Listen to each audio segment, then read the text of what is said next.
আসসালামু আলাইকুম, সবাই কেমন আছেন আমার প্রিয় আপু এবং ভাইয়েরা। আজকের পর্বে আপনাদের তৈরি করে দেখাচ্ছি মিষ্টি দই রেসিপি। 10 মিনিটে কিভাবে মিষ্টি দই বানানো যায় আজকে আপনাদেরকে সেই রেসিপি দেখাচ্ছি। যাদের দই জমে না বা দই নষ্ট হয়ে যায় তাদের জন্য থাকছে আমার আজকের এই রেসিপি।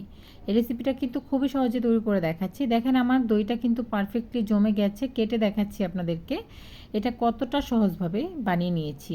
আজকের রেসিপিটা আমার ফ্রেন্ডসদের জন্য আমি শেয়ার করছি খুব সহজে। যারা কখনো মিষ্টি দই বানাননি তারাও কিন্তু এই রেসিপি ফলো করে মিষ্টি দই বানাতে পারেন। তো চলুন দেখি কিভাবে এটা বানিয়ে নিচ্ছি।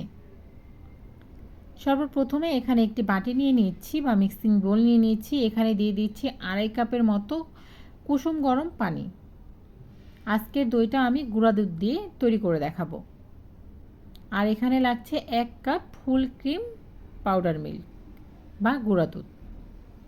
এখানে এটা দিয়ে দিচ্ছি। এই পানির সাথে দুধটাকে ভালোভাবে মিক্স করে নিতে হবে যাতে দুধটা কোনোভাবে দলা পেকে না যায়, সেটা খেয়াল রেখে এটাকে মিক্স করে নিতে হবে। এভাবে কিন্তু একটি হ্যান্ড হুইক্সের সাহায্যে আপনারা এটাকে মিক্স করে নিতে পারেন বা চামচ দিয়েও এটা করা যাবে। আমার এই বাটিটা একটু ছোট হয়ে গিয়েছিল, আপনি একটু বড় সাইজের বাটি নিয়ে নিলেই হবে। এটা মিক্স করা হয়ে গেলে এটাকে সাইডে রেখে দিতে হবে। দুধটা কিন্তু অনেকটাই ঘন হবে। 1 কাপ এই যে গুঁড়া দুধ দিয়ে যখন এটাকে মিক্স করবেন দেখেই বুঝতে পারবেন অনেকটাই ঘন দুধ। এখন চুলায় একটি প্যান বসিয়ে দিলাম। এখানে 2 টেবিল চামচের মতো ঘি দিয়ে দিচ্ছি। আমি এখন এখানে ক্যারামেল তৈরি করব। 2 টেবিল চামচের মতো চিনি দিয়ে দিচ্ছি। এই চিনিটাকে আমি ক্যারামেল তৈরি করব। এতে করে যে আমি মিষ্টি দইটা বানাচ্ছি এর কালারটা কিন্তু খুবই সুন্দর আসছে। আপনারা দেখে হয়তো বুঝতে পারছেন এটা হচ্ছে এটার একটা মানে টিপস। এখন যেই ক্যারামেলটা হয়ে গেছে, যেই বাটিতে দুধটা গলিয়ে রেখেছিলাম সেটা আমি দিয়ে দিলাম। দিয়ে ভালোভাবে নেড়েচেড়ে মিক্স করতে হবে। দুধ দেওয়ার পর কিন্তু ক্যারামেলটা জমে যাবে, এতে করে টেনশন করার কোনো প্রয়োজন নেই। এখন 2টা এলাচ দিয়ে দিচ্ছি মুখ ফাটিয়ে, এতে করে খুবই সুন্দর একটা ঘ্রাণ পাওয়া যাবে দইয়ে। তো আপনারা চাইলে এটা স্কিপ করতে পারেন।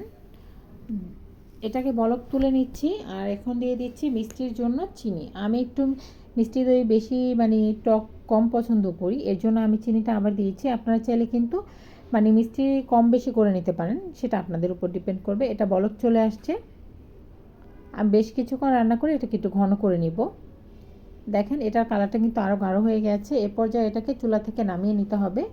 নামিয়ে এটাকে একেবারে কুসুম গরম করে নিতে হবে, হাত সহ্য করতে পারে এরকম একটা টেক্সচার নিয়ে আসতে হবে।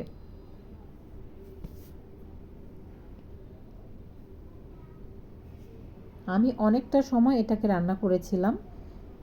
এখন এটা ঠান্ডা হয়ে গেছে। আর আমি এই টক দই পানি ঝরিয়ে নিয়েছি। এখানে 4 টেবিল চামচের মতো টক দই হবে, পানি ঝরিয়ে নিয়েছিলাম। অবশ্যই পানি ঝরিয়ে নিতে হবে। এখন এই যে দইটা আমি দুধের মিশ্রণে দিয়ে দিচ্ছি। দিয়ে এটাকে ভালোভাবে হ্যান্ড উইক্স দিয়ে মিক্স করে নিতে হবে যাতে কোনোভাবে এটার ভিতরে দলা পেকে না থাকে, সেটা অবশ্যই খেয়াল রাখতে হবে। এতে করে কিন্তু দইটা খেতে ভালো লাগবে না। মিক্স করা হয়ে গেলে আমি একটি যেই পাত্রে সেট করব সেটা নিয়ে নিলাম। আমি মাটির পাত্রে আজকে দইটা জমাবো। এখন দুধের মিশ্রণটা দিয়ে দিচ্ছি এই পাত্রে।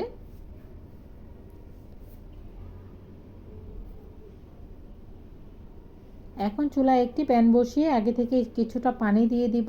পানি দিয়ে এটাকে গরম করে নিয়েছি আর কি। একটি স্ট্যান্ড বসিয়ে দিয়েছি, সেটার উপর দিয়ে দিচ্ছি এই দইয়ের হাঁড়িটা। ফয়েল পেপার দিয়ে মুড়িয়ে নিচ্ছি যাতে করে পানিটা দইয়ের ভিতরে পড়তে না পারে। একেবারে চুলার আঁচ কমিয়ে কিন্তু এটাকে আমি 10 মিনিট এটা আমি জাল করে নিব। চুলার আঁচ কিন্তু বাড়িয়ে দেওয়া যাবে না, এতে করে দইয়ের যেই মিশ্রণটা রয়েছে এটা বলক চলে আসলে কিন্তু দইটা আর জমবে না, নষ্ট হয়ে যাবে। সেটাও বলে দিলাম। চুলার আঁচ একেবারে কমিয়ে এটাকে 10 মিনিটের মতো আমি মানে ভাপ দিয়ে নিচ্ছি। 10 মিনিট পর চুলার এটা অফ করে দিচ্ছি গ্যাসটা। দিয়ে একটি তাওয়াল দিয়ে এটাকে ঢেকে রেখে দিচ্ছি সম্পূর্ণ ঠান্ডা হয়ে যাওয়া অবধি। এখন এটা আমার সম্পূর্ণ ঠান্ডা হতে সময় লেগেছিল 5 ঘন্টার মতো। এখন আমি উঠিয়ে দেখিয়ে দিচ্ছি এটা কীরকম হয়েছে। একদম পারফেক্টলি দই হয়ে গেছে, জমে গেছে, সুন্দর একটা কালার চলে আসছে, দেখে হয়তো বুঝতে পারছেন। এটাকে আমি ফ্রিজে রেখে দিচ্ছি সারা রাতের জন্য।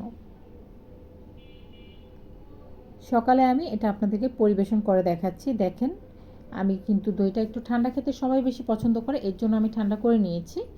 এখন আপনাদেরকে কেটে দেখাচ্ছি। দেখেন এটা কতটা সুন্দরভাবে জমেছে, একদম পারফেক্ট। যারা কখনো দই বানাননি তাদের জন্য আজকের রেসিপিটা।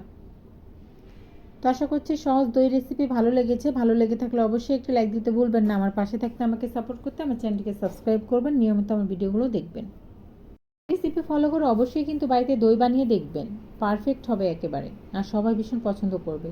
আজকে এই পর্যায়ে এখানেই বিদায় নিচ্ছি। সবাই ভালো থাকবেন, সুস্থ থাকবেন। আল্লাহ হাফেজ।